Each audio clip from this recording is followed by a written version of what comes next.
for, for November 5th, 2025 to order. Mr. Fox, will you call the roll, please? Yes. A.J. Muntel. Present. Jerry Heinrich. Present. Thomas Evans. Gary Gross. Stephen Wanamaker. And Dave Cash. Present. We have 6 board members. We have a quorum. Thank you. Uh-huh.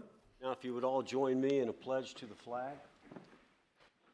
I pledge allegiance to the flag of the United States of America and to the republic for which it stands, one nation, under God, indivisible, with liberty and justice for all.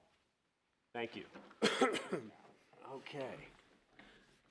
Next order of business is the approval or modification or amendments to the October 1st, 2025 board minutes. Has everyone had a chance to review them? Any changes, any modifications, amendments? Go ahead. Yeah, there was one, I don't remember where it was. Sorry, I should have looked this up ahead of time. We talked about the vote at the end. There's somebody that, oh yeah, here, on, I don't know what page it is. It's under the,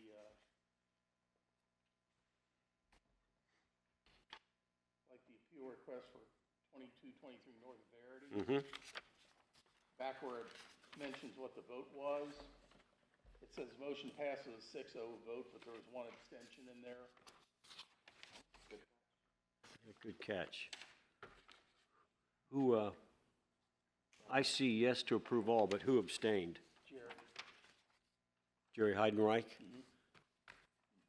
2223? For one. Okay, Yeah. okay.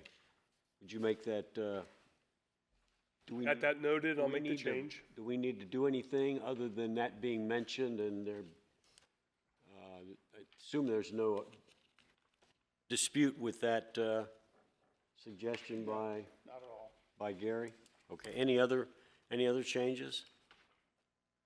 All right, can I have a motion to accept the minutes as presented with the change that Mr. Gross pointed out, that the vote on case number 2223, or 2523, I believe it was. No, 2525. Yeah, I believe it's the Clarendon, the modern psychiatry and wellness is where I see it says the 6-0. Yeah, Jerry abstained. that's right. So that would be appeal request 2625. Okay. Any other changes noted or seen? No, I will make the motion to approve with the changes to request 2625. All right. All right. Mr. Fox, if you'd take a roll, please.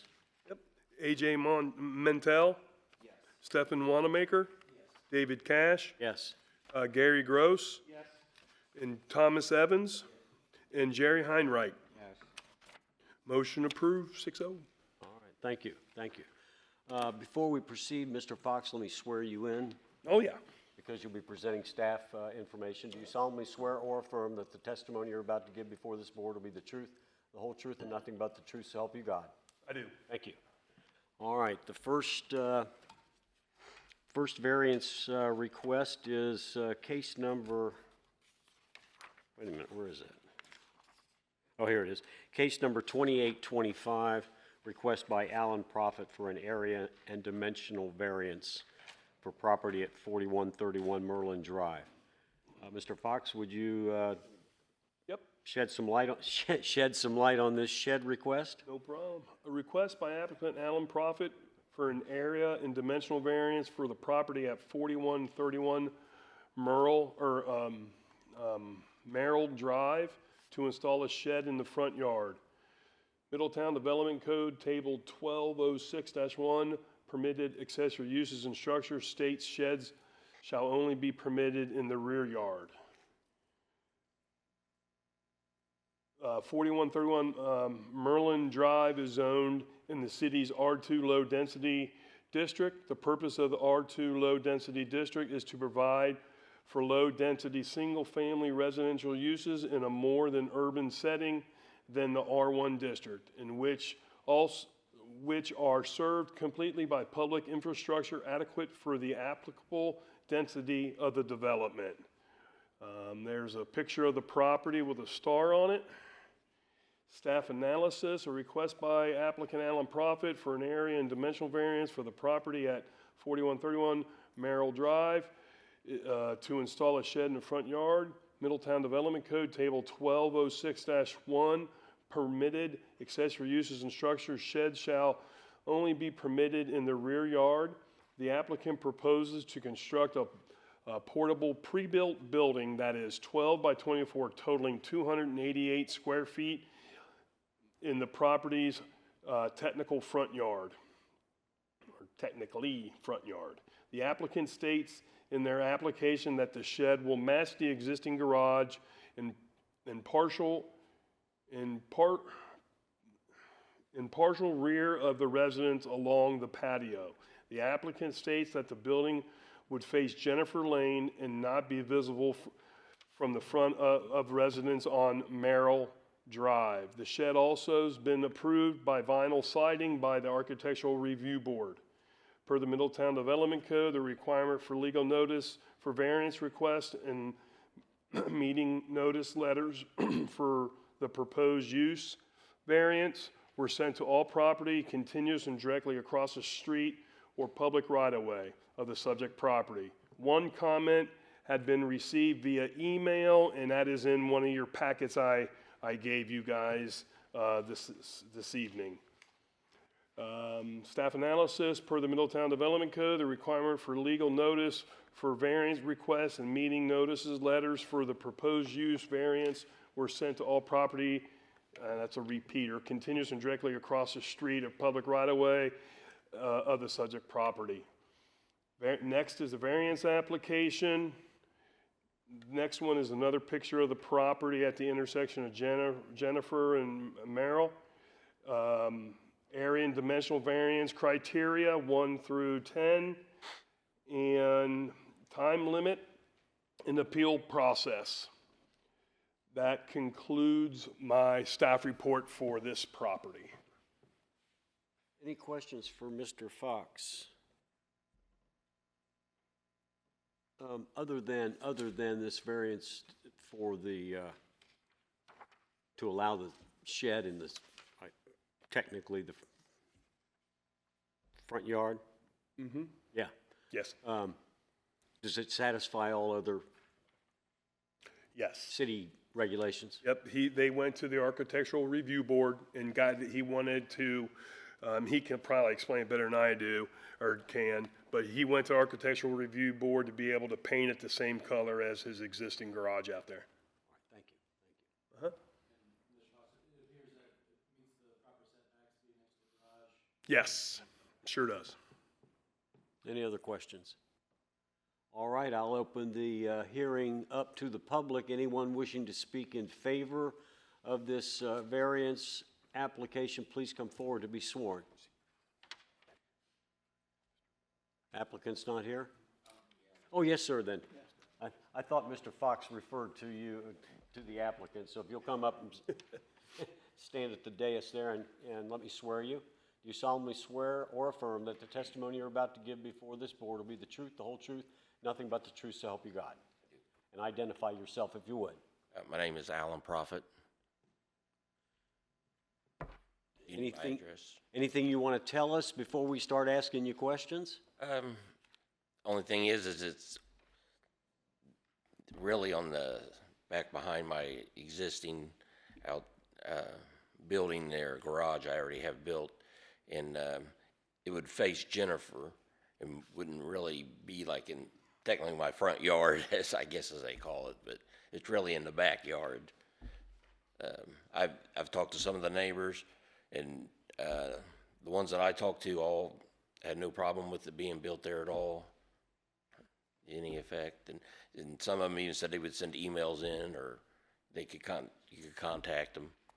We received an email from Melissa Riley? Riley? Yes. Okay. Yes, she was in favor of it. Any questions for Mr. Prophet? Jim, could you go back to the one photograph that, the overhead photograph which shows the building configuration? Okay. No, This one? yes, that one there, that one there. Now, the shed, as we're looking at that, Yes, is the shed to the right side of the house? it would be to the left. To the left? Okay. That's the existing garage, or detached garage I have out there now. It would be sitting right behind that. Right behind it? Okay. Yes, All right, that's, okay. I was confused. Yeah, it doesn't, Merlin won't see it. correct. Jennifer will see it, but they'll see it, it'll be behind your already detached garage, which is closer to Jennifer, correct? Correct. All right.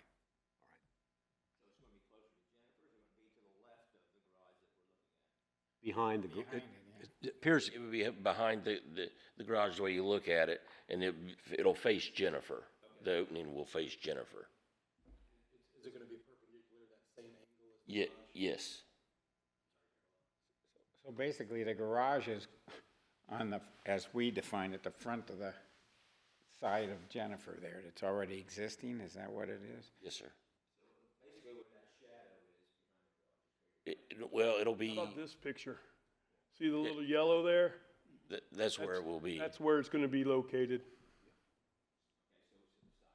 Yes. any other questions for Mr. Prophet? Thank you, sir. Thank you. Anyone else wishing to speak in favor of this application, please come forward. Anyone wishing to speak in opposition to this application, please come forward. Not seeing anybody, I'll close the public portion of this particular application. You know, this is the typical problem we run into with corner lots. I was gonna say that. And I know that the development code is undergoing some type, as we're all aware, undergoing comprehensive review, and corner lots surely would be something that, We'll make a note of that. Yeah, Our planning yeah. commission. Yeah, that would be a great thing to do. I mean, obviously, the one criteria that, due to the unusual special conditions peculiar to the land, Yeah.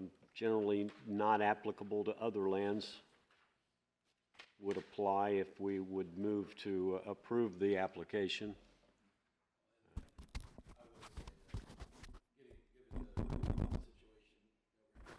It's also refreshing to see an applicant that's done his due diligence, has actually gone through the process appropriately.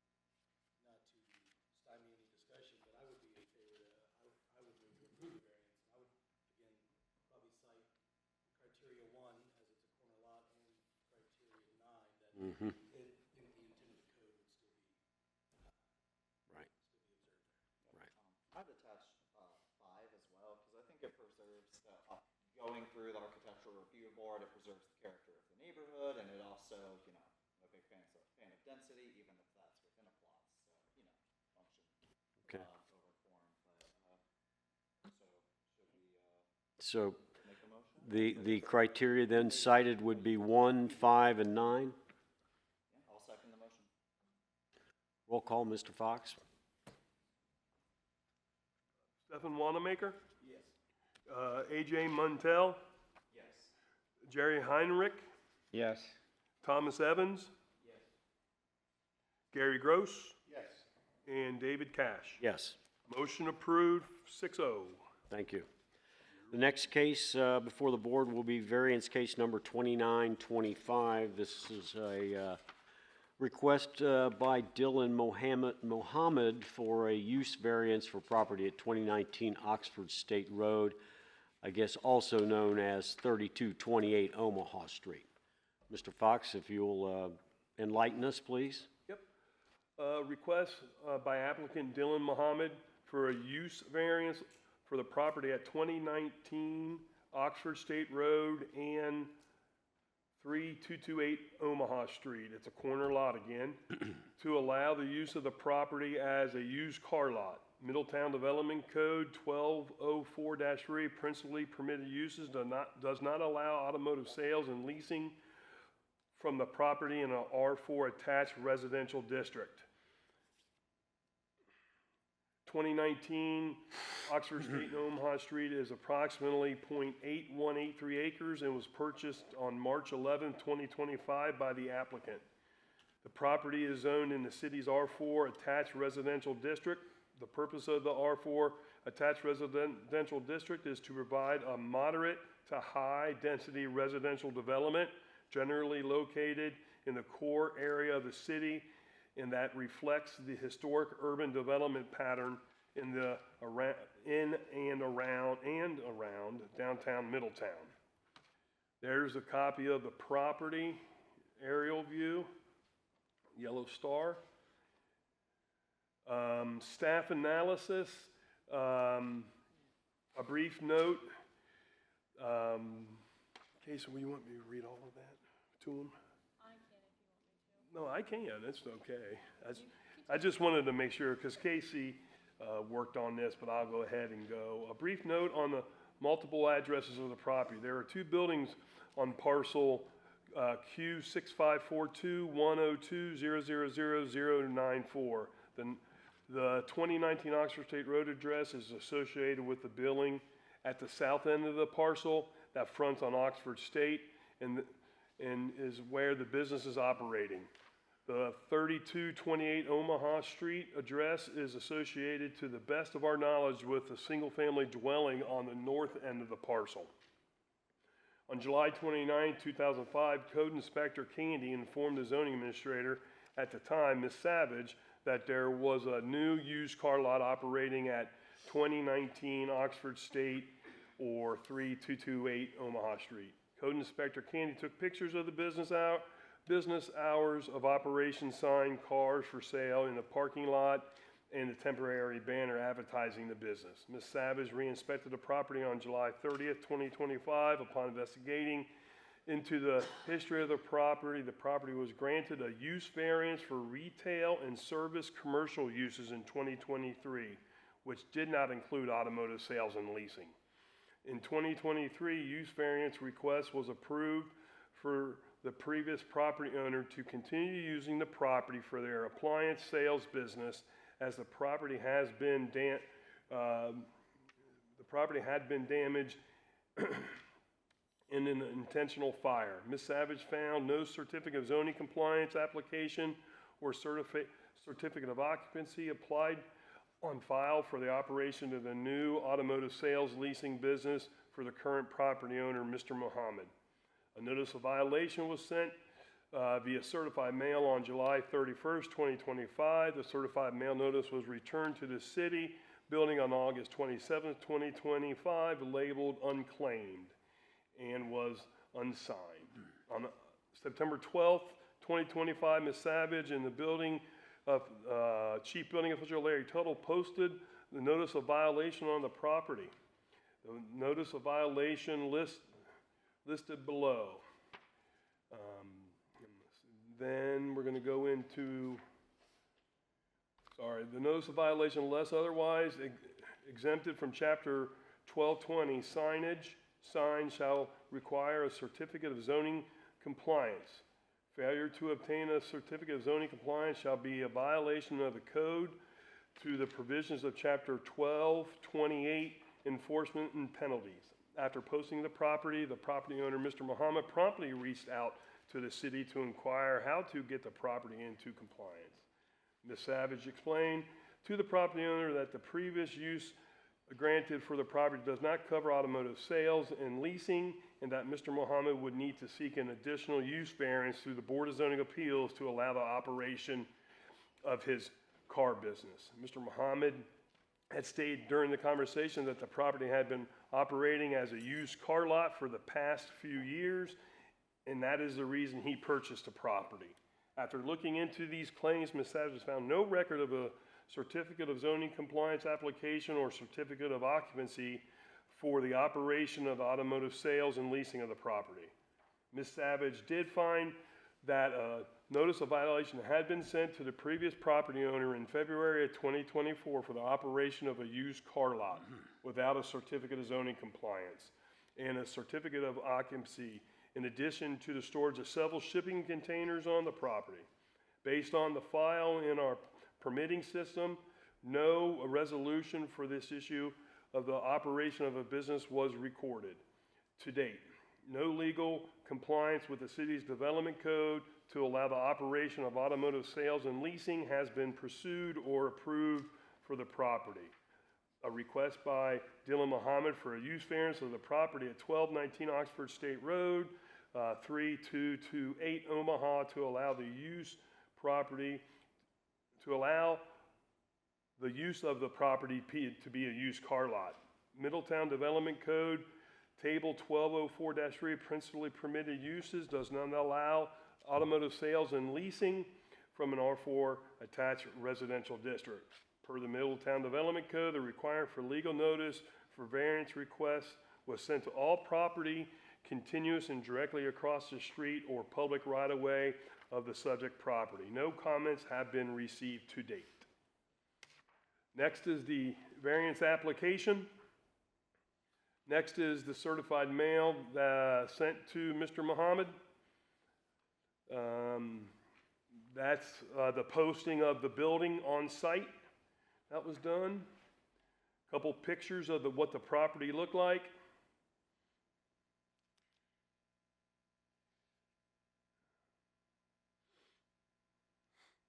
More pictures of the property. And use variance criteria, time limit, and appeals requirements. And that ends my staff report for that case. Any questions for Mr. Fox? Yes. Directly across the street, across Oxford State Road, is that the junkyard there, or what is that? Do we know? I know it is zoned, I'm not sure what the use is, but I know it's zoned commercial. Let me see if I have an aerial of that. Is that, Green one there, the green. yeah, is that Frazek's Auto Parts? This is Casey speaking. Casey, Can you swear me in really fast, Yeah. please? Sorry. do you solemnly swear or affirm that the testimony you're about to give before this board will be the truth, the whole truth, and nothing but the truth, so help you God? Yes. Okay. So the property directly across the street is Frazek's, and I think it's a junkyard slash recycling facility, but there is also another automotive sales and leasing property that operates out of, I believe, 2078 Oxford, that purple building in the very south end of that picture. They received a use adjustment, whatever that meant, back in 2011 to operate automotive sales and leasing, and they do have a certificate of occupancy and a COZ on file with us. And then that whole parcel there is zoned I-2. And it's zoned what, I-2? I-2, yeah. That's why I was going to ask if the green designated, I knew one of the directions was I-2. Yeah, correct. Frazek's got a use adjustment. Yeah, it was approved in December of 2011, back when I believe Marty Kohler was a zoning administrator here. But yeah, he was granted a use adjustment to operate automotive sales and leasing on the property. And the residents at 3228 Omaha, I mean, is that all one parcel of property there with the star in the middle? Yes, so that's all one parcel. It's got two buildings on it. The single-family dwelling at the north end of the parcel, that's the one that I believe is 3228 Omaha Street. And then 2019 Oxford State Road is the purple parcel that is mislabeled as 3228. Thank you. Any questions for Ms. Savage or Mr. Fox? If not, I'll open the hearing to the public. Anyone wishing to speak in favor of this application, please come forward to be sworn. Mr. Muhammad is not here, or his representative? Anyone wishing to speak in opposition to this application, please come forward. Seeing no one, I'll close the public portion of this hearing and ask for comments, discussion. I had hoped that the applicant would be here because I had some questions about who was living at the Omaha address because his address is listed as a Milford, Ohio, on Happy Hollow. So, you know, this is somebody who is from out of town, doesn't seem to be living on the property and is using this property for, like for a purpose that is like it's not zoned for, that didn't get any sort of certificates of zoning, and it's directly across from an already existing legally operating car lot. I'm curious to see what the Can I, feel like about this. Mr. Fox or Ms. Savage, do we know that Mr. Mohammed received notice of this hearing? Did you have communication with him regarding this date? I have not had any communication with him whatsoever. All right. I have, and although attendance is not required, I did specify in my email to him and on our phone conversation that it is highly encouraged that you show up. Just want to make sure he had, Yeah, that he had notice of this hearing. yes, yes. He purchased this just in 2025, the lot?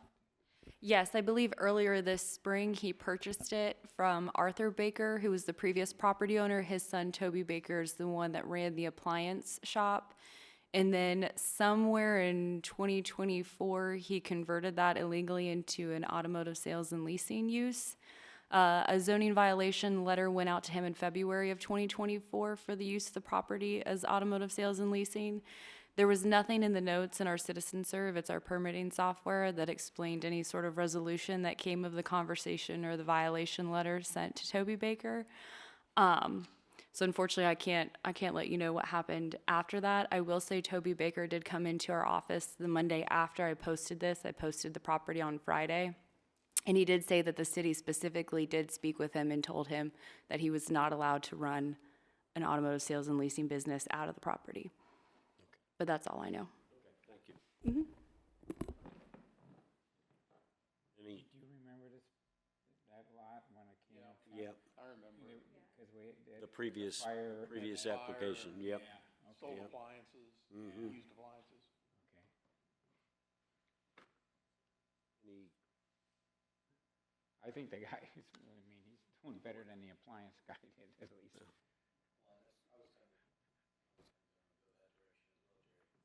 This has kind of been a problem property in one way or another here recently. And honestly, in my opinion, it is nice to see a working business there on that property. Now, I know it's a weird animal just because the way our zoning districts have done, and then Lord only knows when that commercial building was built, maybe before we even had zoning maps drawn and everything like that. So that kind of creates something that really isn't intentional.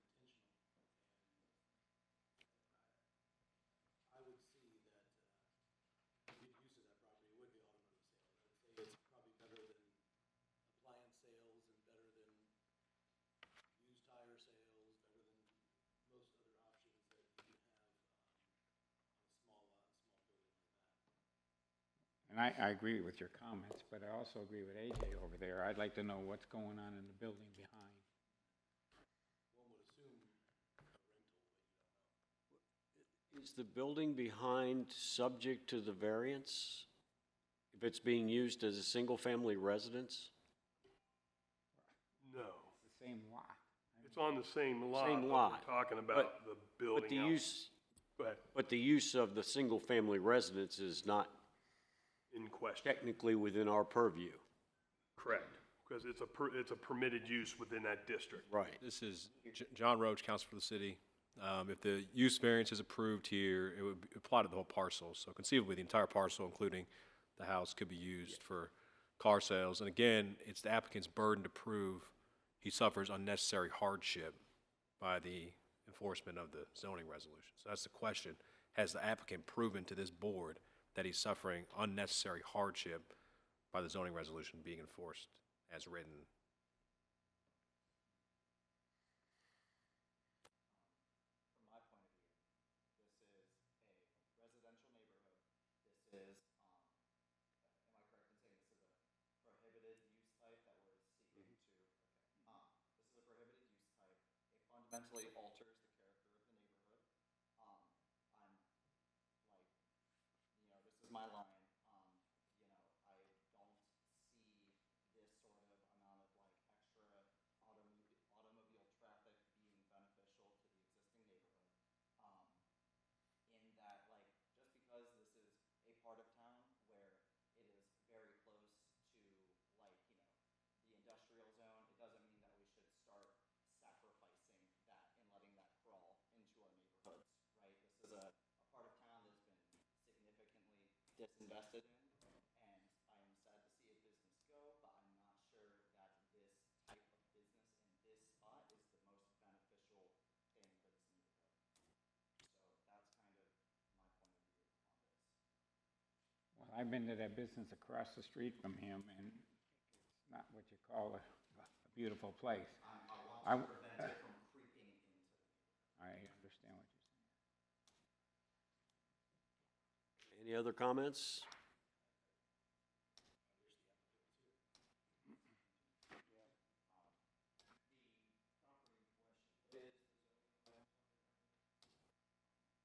It's R2, isn't it? R4.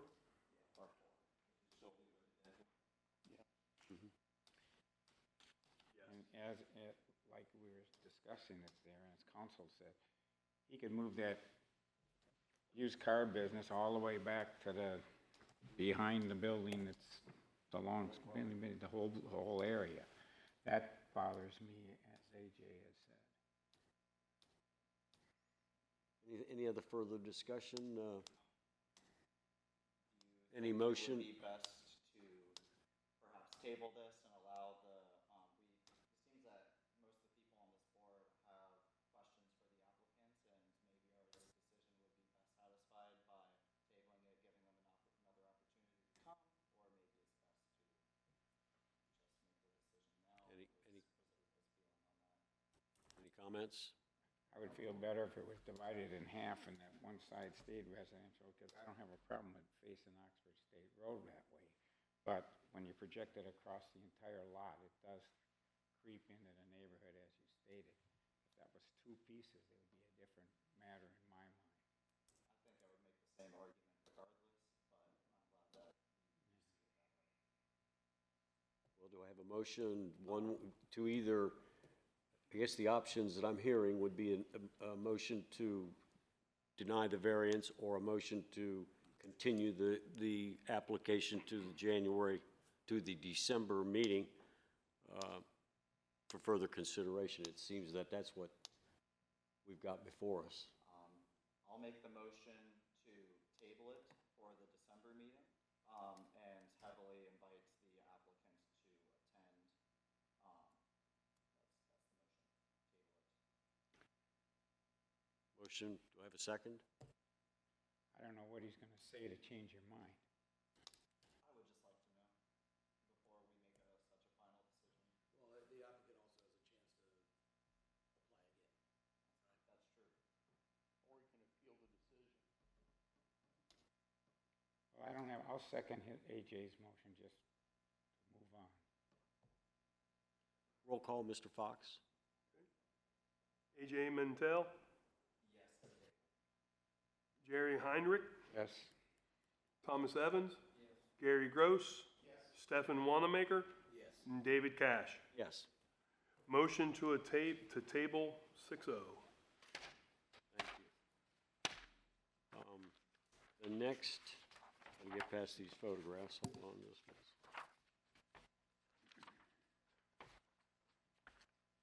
All right. Next, use variance case is 3025. Applicant is St. John 23rd Catholic Church for an area and dimensional variance for the property at 3806 Manchester Road. Mr. Fox, could you, again, fill us in? The request is for St. John's Catholic Church to allow construction of a building that exceeds the height requirement and the placement of the building in the front yard.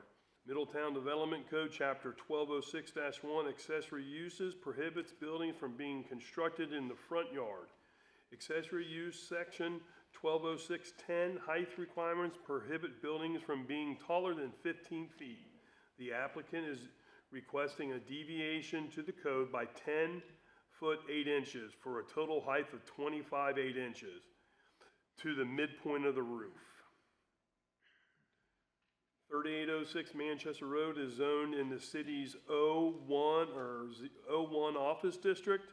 The purpose of the O1 office district is to provide areas of general office and non-retail commercial uses that support community needs within small-scale development.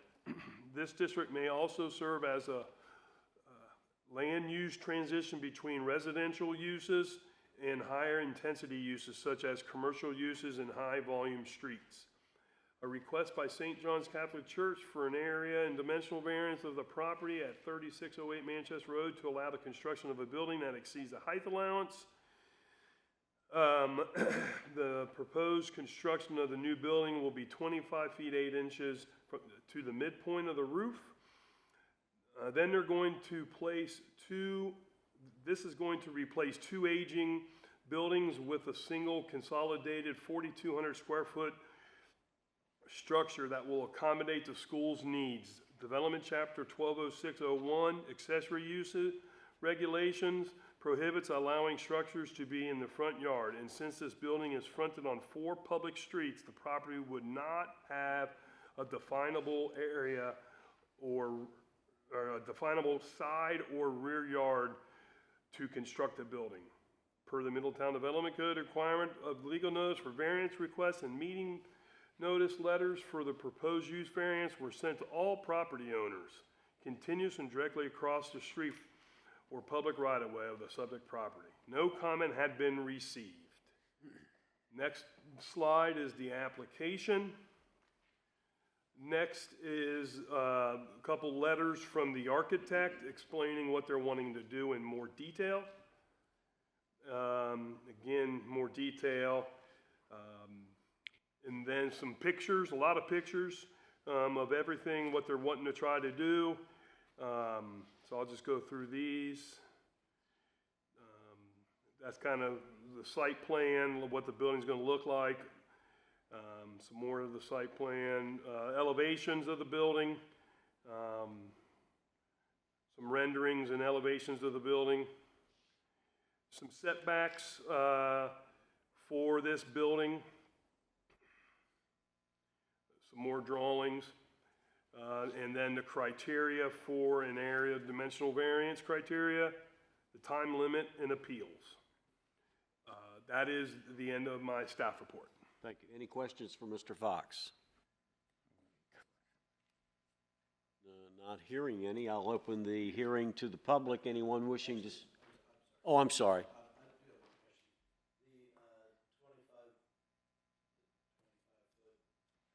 that measured from the back grade or from the front elevation?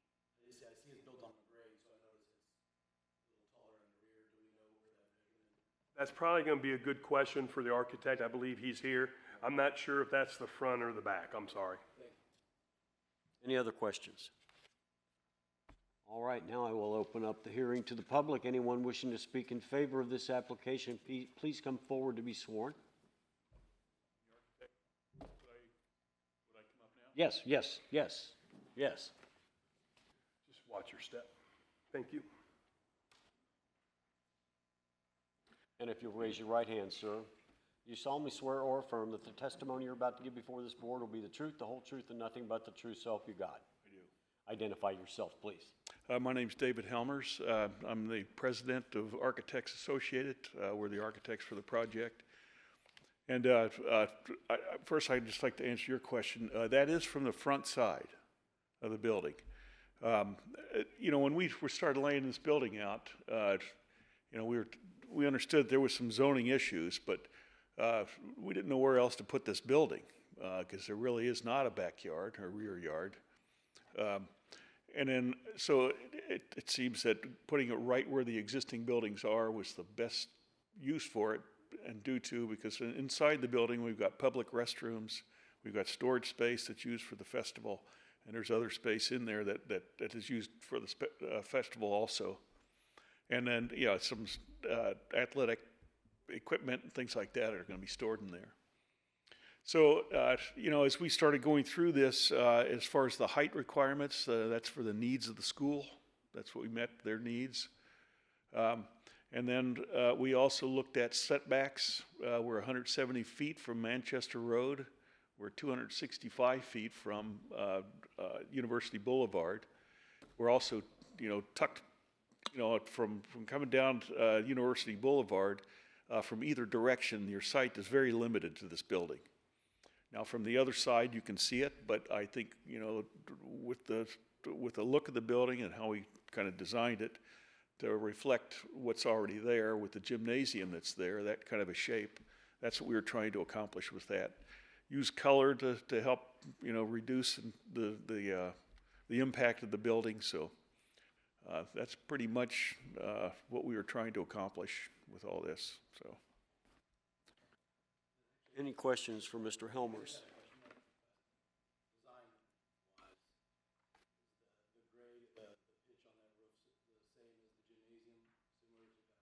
Yes, it's like a 1 and 2 or 1 and 12 or 2 and 12 slope. Yeah. How high is that gymnasium roof? It's probably, you don't know how high the existing gym is, do you? I'm sorry? How high the existing gymnasium roof is there? I don't know, but I'm sure it's at least 24 feet to the, and it sits a little bit higher, but plus there's a floor underneath it, so, there is a lower level under that, which is probably at least 12 feet from grade to finished floor, and then it's another 24 feet beyond that, and then it's width, so it's probably up there for 35. I have no. Above finished floor, the main floor of the building. Any other questions for Mr. Helmers? Sir, thank you. Thank you very much. Anyone else wishing to speak in favor of this application, please come forward.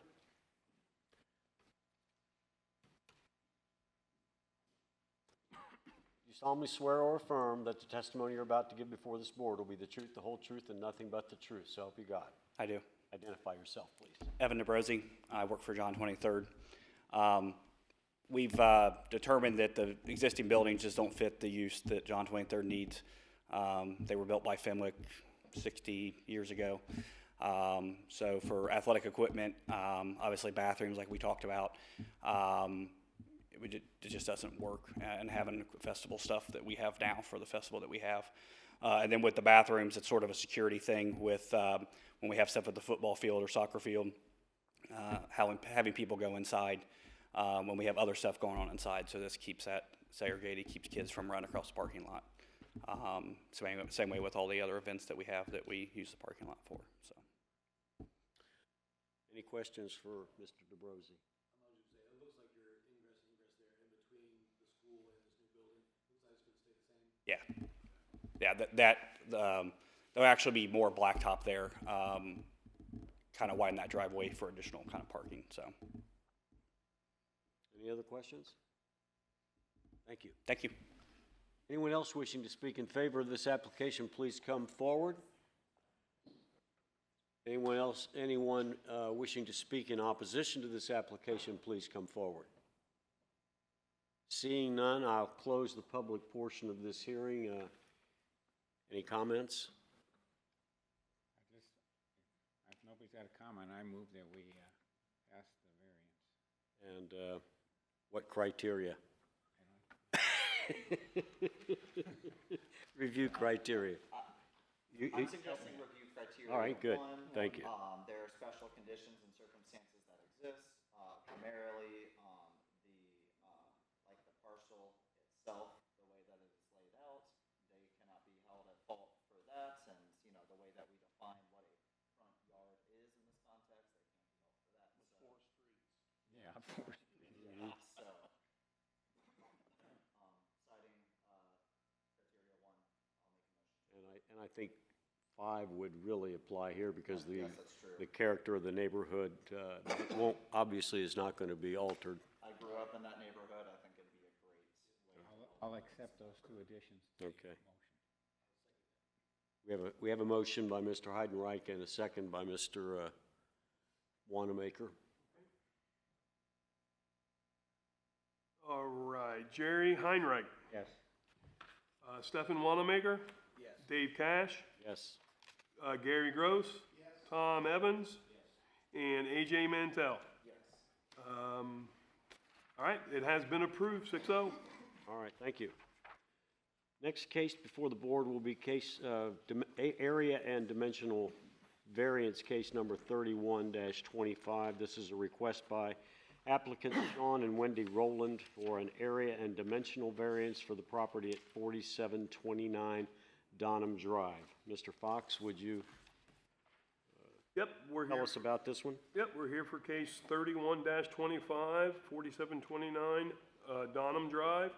The request by applicant Sean and Wendy Rowland for an area and dimensional variance for the property at 4729 Donham Drive to install a recreational court in the rear yard, which will occupy more than 25% of the rear yard. Middletown Development Code 120611, accessory uses and accessory structures only permit recreational courts in the rear yard of the property and shall not exceed 25% of the total rear yard. Staff analysis, 4729 Donham Drive is approximately 0.37 acres and was purchased in June of 2011 by the applicant. The property is zoned in the city's R2 low-density residential district. The purpose of the R2 low-density district is to provide a low-density single-family residential use in a more urban setting than an R1 district, in which has served completely by public infrastructure adequate for the for density of the development. A request by applicant Sean and Wendy Rowland for an area and dimensional variance at the property at 4729 to install a recreational court in the backyard, which will occupy more than 25% of the rear yard. Percentage allowed for accessory structures. Middletown Development Code 120611, accessory uses and structures states that for residential district, the aggregate square footage of an accessory structure shall not exceed more than 25% of the total rear yard. Below is the calculation. This property was subject to a variance back on October 1st, 2025 to allow this in the side yard. The applicant was denied and has amended his previous application from the October 1st, 2025 meeting, decreasing the size of the court and moving the court to the rear yard. All the calculations, the total rear yard is 7,500 square feet, give or take. We just measured it from our GIS, and it's somewhere between that and 7,600. Maximum allow 25%. So you can see the math there. The existing structures are about 611 square feet. So 1875 for the court minus 611 is 1264 square feet. Applicant is proposing 1,800 square feet. The difference of 536 square feet. That's the aerial view with the star. They own 2 parcels. That's the application. This is a letter from their attorney. And we did have about 4 people send me emails, about 3 of them for it and 1 against. So these are some of the emails, and I did give you a packet of all the emails that were sent. But these are who they are, what they are.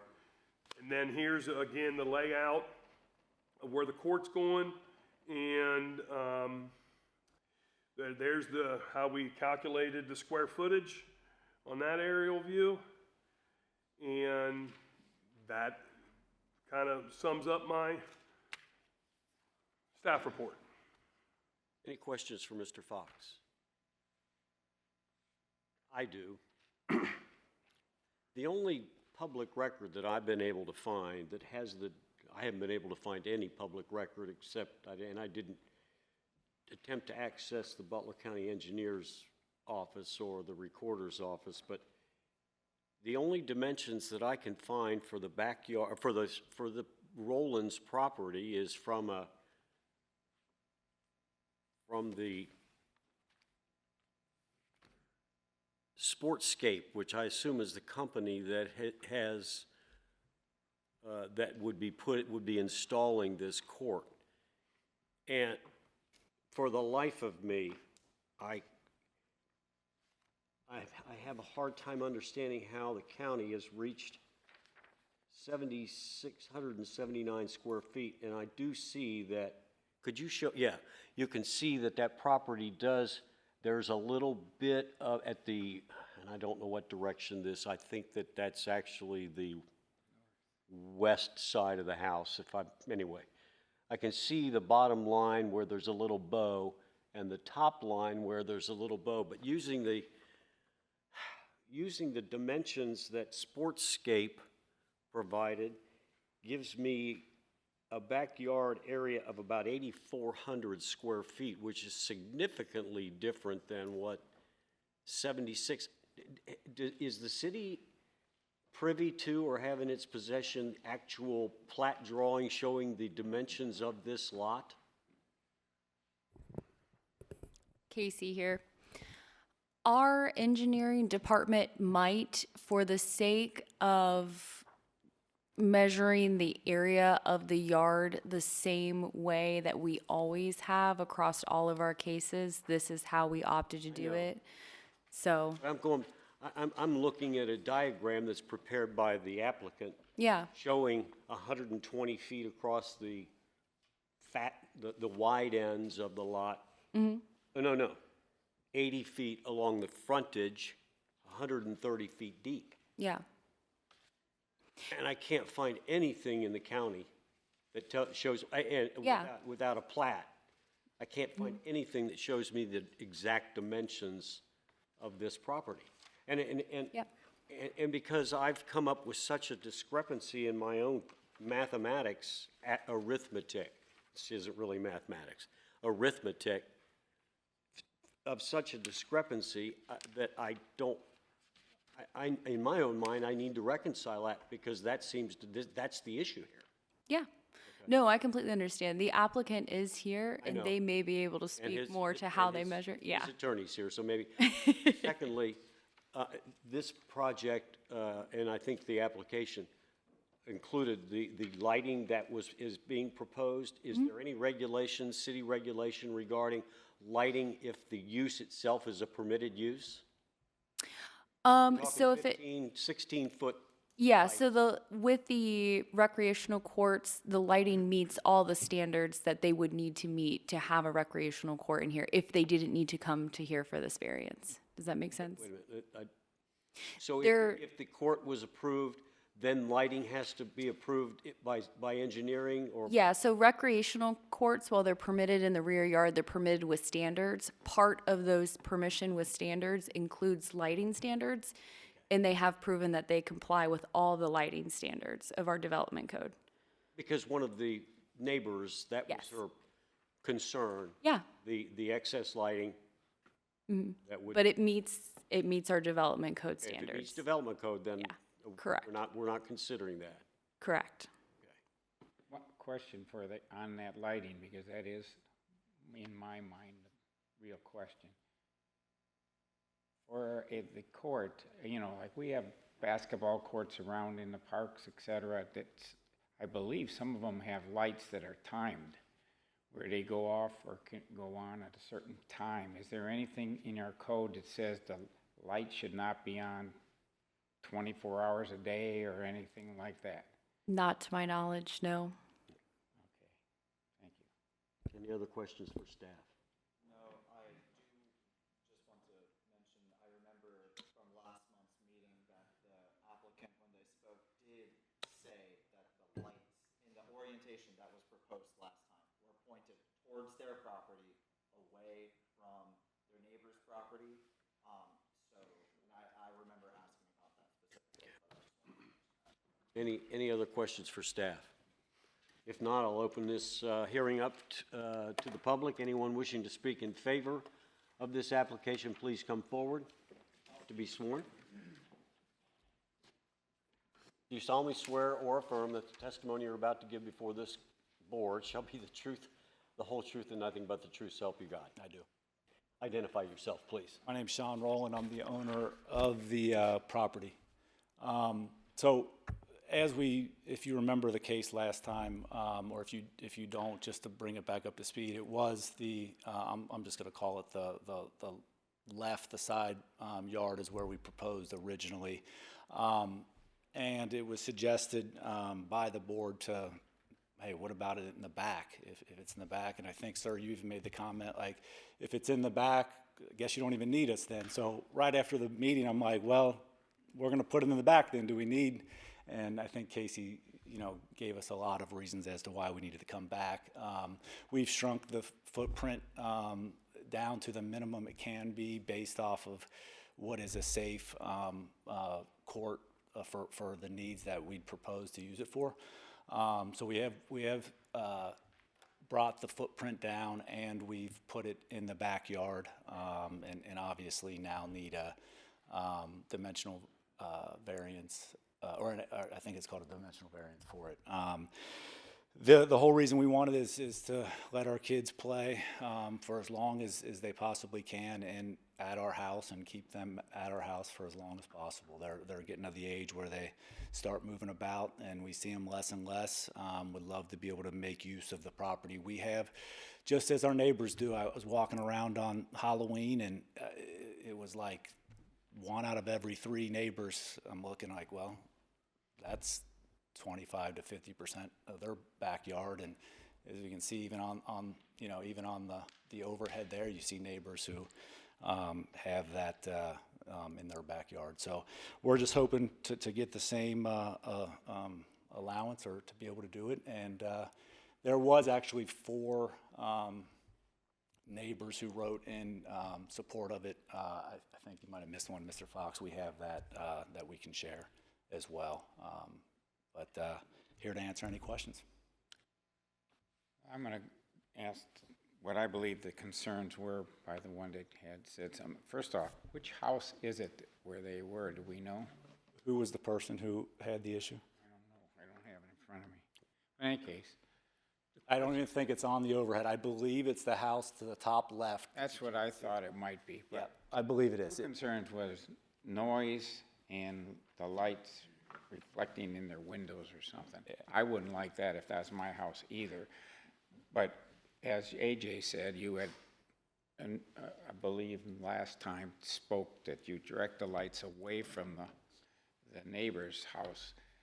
And so I want to ask, is that still in the plan? Because when I see your diagrams on, I'm not a lighting expert, but I'm trying to understand the directional pointing of these lights. So we did have a call with the city to make sure we were in compliance with all the code for the city with lighting, and submitted that along with, and I can share this with the group if you'd like, a 10-page lighting plan that has all the, and again, I'm not a lighting expert, has all the luminescence and where it's going to be directing and all that, but so we are in compliance with the. You will have control then of when it's on, right? Correct. So it'll be on a switch of some sort. You're not So planning to leave.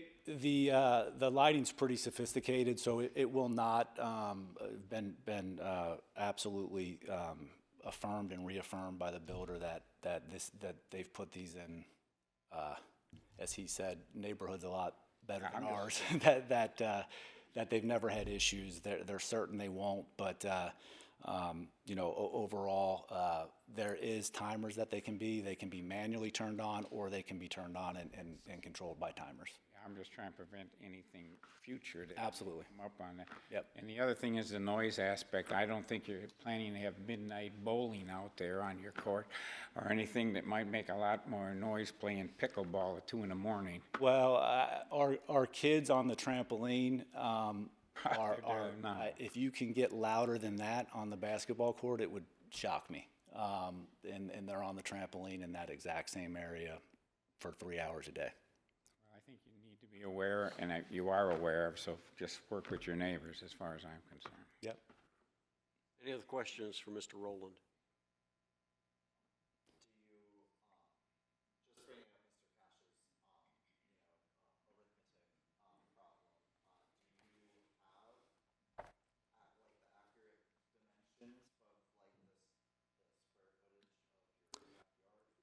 We are going off the city's square footage that actually is more detrimental to our case. We're going off of that because that's probably the in my opinion, the best way to proceed with it. But I don't know if the city doesn't know what it is, I don't know how we would know. So we're going off what the city has. Yeah. So we would do that prior to building it, but we haven't done that yet. We're going off with the city. Our construction guy from Sportscape did come out and measure. That's probably where he got his measurements from. But we took the cities and went with that. Okay, and your intent is to leave the fire pit and the existing stuff there, is that correct?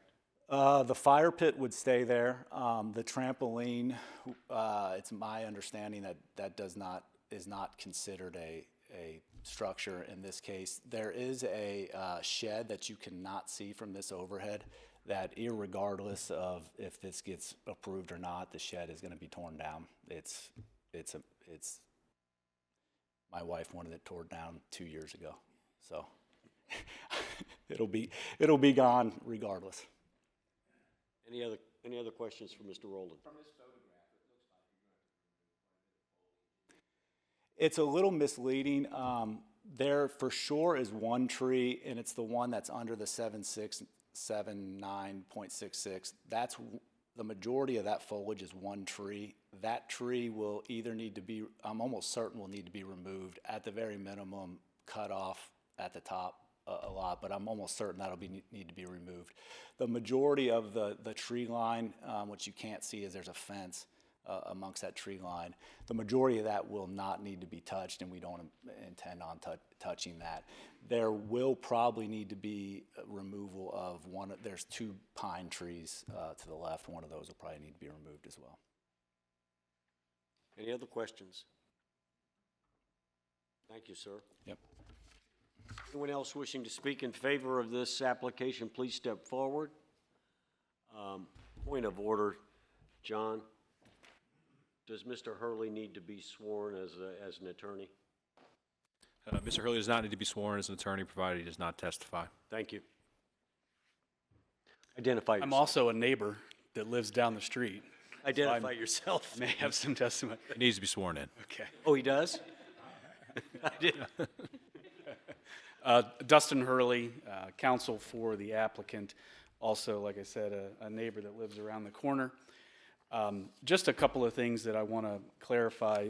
There was one additional email that came in. Mr. Fox gave me the packet of, I think, the emails that you guys got. We have one more that wasn't in that packet, so I'd like to get this in the record somehow. If I can give it to you, or it's just another email in support that I think just kind of reiterated the other ones that you had. Maybe he can pass that around for you to see that. I just want to address a couple of things quickly. You know, the noise issue, there's nothing that's going to prevent kids from already playing lots of pickleball, basketball, anything like that in this neighborhood. He talked about the trampoline. You know, I live just up the street here on Terra Oaks, and there's already a lot of that activity going on. And, you know, you buy a home in a neighborhood like that, you're going to expect kids are playing. And, in fact, that's why a lot of us bought homes in that neighborhood. The poles, you know, this is a pretty sophisticated builder that they've hired to erect this thing. As Mr. Rowland said, the poles or the lighting, they are installing these in lots of other similar neighborhoods. Don't seem to have issues. The city had that concern, so we went back to them, said we need to make sure that this lighting complies with the code. They assured us that there's no need for any other types of variances. So this lighting, of course, the angle of it will be such that it doesn't affect other properties. The brightness, you know, things of that nature. We've done the best we can to include the lighting report. None of us understand all of that, but point is, you know, this is, they're taking it seriously, and we're aware that that's an issue, and nobody wants to upset any neighbors. Looking at some, I know there was I guess there were actually two emails that came in that were in opposition, but they were sent by the same individual. Essentially the same arguments, which we've talked about the noise, we've talked about the lighting. I think that individual also mentioned a proximity issue, but this is complying with all, there's no setback variance request here. This is complying with all the setbacks. So if they look out the window, are they going to be able to see this thing? Yes, but they knew that going in, that was just part of living in any neighborhood. And the square footage, yeah, we did not have a formal survey done. This diagram that you're seeing here was not prepared by us. I think it was prepared by the city. So we're just kind of deferring to city staff on what they thought the square footage was, went with that. Is it possible that we don't even need to be here today? If we would have had a, survey done and determined the exact square footage, is it possible? Maybe. But, we thought that this was a more appropriate way to resolve it. And I don't have anything else. I do have one other question. Your client claim or has reduced the size of the court from the original by a couple of feet.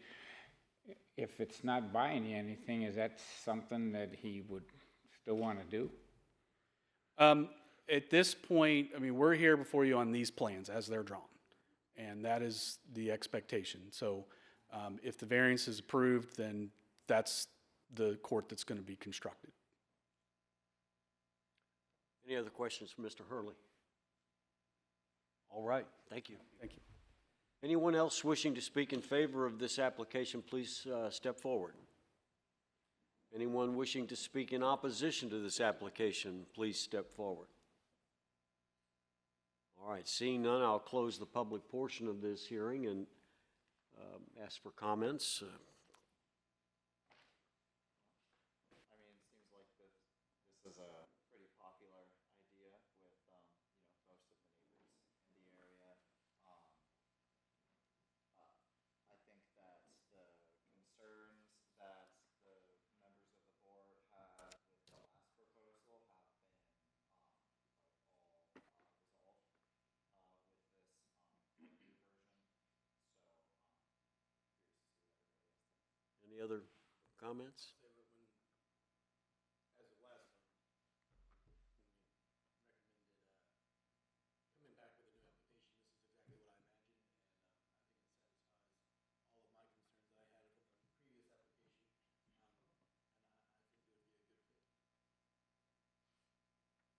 Any other questions or comments? No, I was gonna make a motion, so if anybody has anything to say.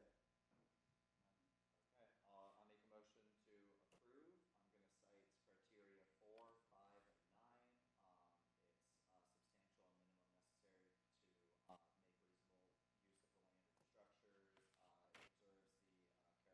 It preserves the character of the neighborhood, and the spirit and intent of the code would be preserved. I'll second that.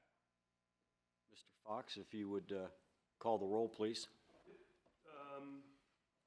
AJ Mentel, Yes. Gary Gross, Yes. Stephen Wanamaker, Yes. David Cash, Yes. Thomas Evans, and Jerry Heinrich. Yes. Motion approved, 6-0. Thank you. Next, let me see if I can get past all this lighting information. I mean, all right, here's the next application. It is case number 32-25. This is an application by Chet Hackinson for an area and dimensional variance for the property at 3711 Commerce Drive. Mr. Fox? All right, we're here for variance case 32-25. The request by applicant Chet Hackinson for an area and dimensional variance for the property at 3711 Commerce Drive to allow for the reduction of the 5-foot setback requirement for parking areas with 5 or more spaces per the Middletown Code, Chapter 1218.03 D4. The property owner at 3711 Commerce Drive is applying for an area and dimensional variance to reduce the 5-foot minimum setback requirement for parking lots containing 5 or more spaces. Middletown Development Code 1218.03 D4 states vehicular uses. Areas with 5 or more parking spaces shall be set back a minimum of 5 feet from all right-of-ways and 10 feet from all residential lots or lots used for public or institutional uses unless shared parking or joint parking arrangements are made. In case where buffering is required, a wider setback may be required. The applicant is proposing a 0-foot setback from the right-of-way. Per the Middletown Development Code, the requirement for legal notice for variance requests and meeting notices letters for the proposal use variance were sent to all property owners continuous and directly across the street or public right-of-way of the subject property. No comments have been received to date. That would be end of my staff comments. There's a picture of the property with a green roof, the application, and the engineering drawings. And that is all for now. Jim, would you go back to the overhead, go back a couple, that one right there? Now, where is the parking that's subject to this variance request? Here, I'm going to switch Yeah. to another. Okay, thank you. If you go and you look at, which one is it? You see the one I have up there, the 5 parking spaces? That's where they are right there. The 5 In park, the gray area. yep, okay, okay. So that's what the parking area is. And so the reason for the variance request is that traffic that needs to drive, that there needs to be room for people to pull in there and I guess back out.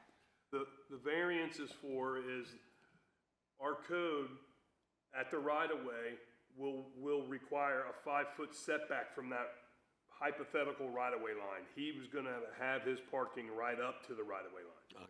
Okay. Any other questions for staff? On that drawing, where's the right-of-way line? The right-of-way line, I'm gonna be honest, I'm not 100% sure, but if I had to give you an idea, I'll just point it out, probably easier. I'm gonna say you take this line and project it straight all the way up, that's the right-of-way. I can't really, let me see if I can see it better on the, that's correct. That is? Okay. The applicant's here, we can get that squared away with him too then. Okay, good. Oh, you wanna see other things? Mm-hmm.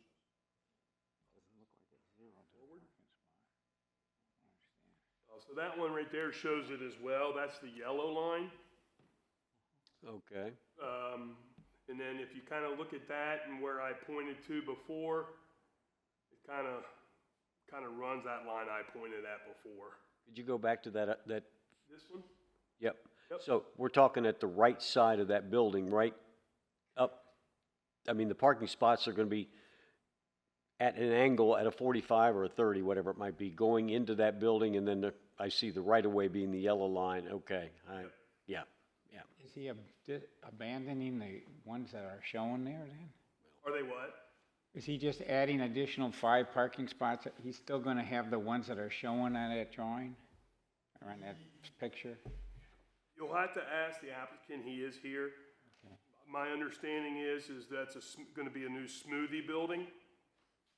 So that's where the smoothie business is going to be. So he'll probably be able to answer that question better than I. Any other questions for staff? If not, I'll open the meeting to, the hearing to the public. Anyone wishing to speak in favor of this application, please come forward to be sworn. Sir, do you solemnly swear or affirm that the testimony you're about to give before this board will be the truth, the whole truth, and nothing but the truth, so help you God? Yes, sir. Identify yourself if you would. My name's Chet Hackinson. I'm the owner of that building. And the additional parking is to facilitate the customer convenience for the restaurant we're adding there. All the rest of the parking is gonna stay the same. There's 2 handicap spots that we put right up to that, there you see a black truck parked there. And there's also gonna be a curb cut to the north part of that property, so it's a one-way in and one-way out, so. One of the things that came to my mind when I was reading this, just because I wasn't entirely sure where that right of way was. So there will still be a buffer between the lot and the road of green space. Yeah, so like 10 feet of green space. We have some telephone poles there. My mailbox is there, and we're going to put shrubbery along there to beautify it. That was the main concern. Yeah, and yeah, Coming from not understanding where. yeah. At the moment, that's a cul-de-sac, and there's very little traffic on that road right now. But we would like to increase the convenience for the customers. If not, they're going to have to walk 40, 50 feet. And that's not conducive for a quick serve restaurant where people want to get in, get their coffee or whatever, and hop back in their car and take off. So where's the entrance to the building where is the entrances to the building where they'll come into? It's on, well, the architect and zoning said there had to be 2 entrances to the restaurant. So one's going to be at the bottom south end corner, and the other one's going to be about midway, about the 4th parking spot up. So what's in the rest of the building then? Pardon me? Is that entire building then No, so where the T is coming up, that's a baseball indoor training facility. We got batting cages and stuff in there. And then 3,000 square foot to the right of that T is, we're getting ready to open up a muscle recovery and cryo center. And then the restaurant's 3,000 feet on this end, and we don't know what we're doing with the middle 3,000. We're up for suggestions. There's 4 A, B, C, and D units. Yeah, B is, well, A and B are not built out. So we've gone through all the firewall demising and new electrical brought in. We put some money into it. Yes, it is. So the cars, obviously they're angled in, it looks like at about a 60 degree maybe. And when they leave, they're not back, they actually back out and then go out and exit? Yeah, they back out and exit the north curb cut, if you see that at the top north part of the property. Okay, I got you.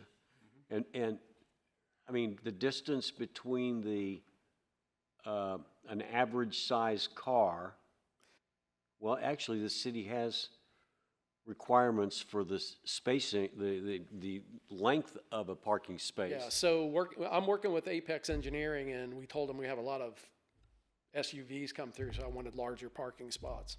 So originally he told me I could fit 9 in there, and I said at whatever the minimum code was, I wouldn't want to park my truck there. So I said increase it. So we might get 6 now. What would from the end line of the parking Yeah, it's 26 feet. to the right of way is how much? 26 feet. Oh, okay. For parking.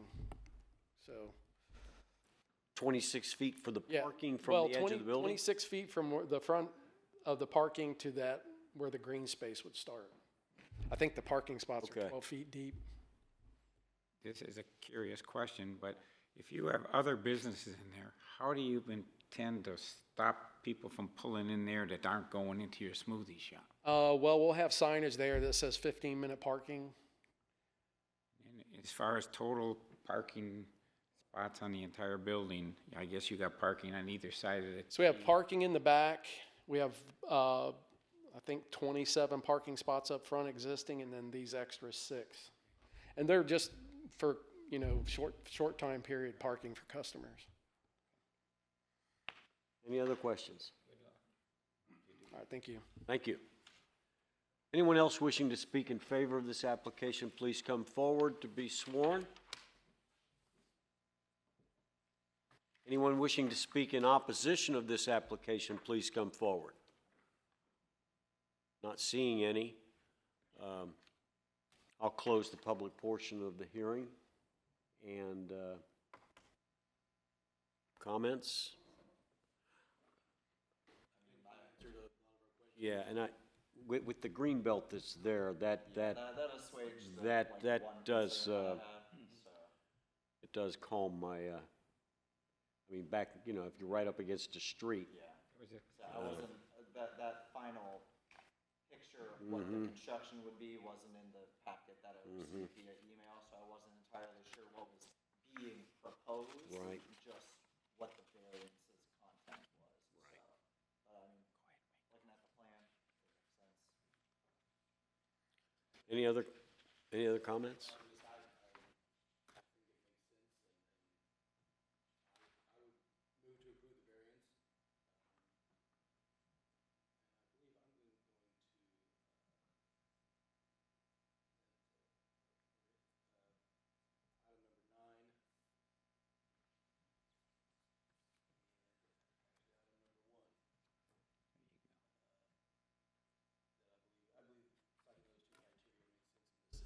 Okay, we have a motion to approve the variance citing criteria 1 and 9. I'll second the motion. Mr. Fox?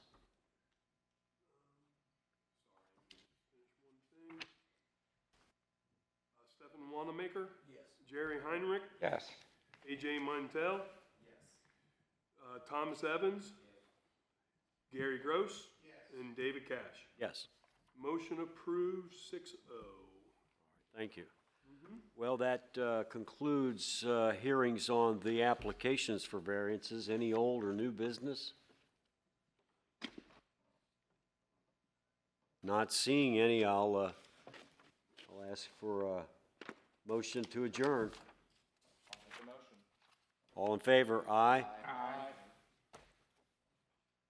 Hearings closed or terminated or over. Good job. David. This is what, Jim,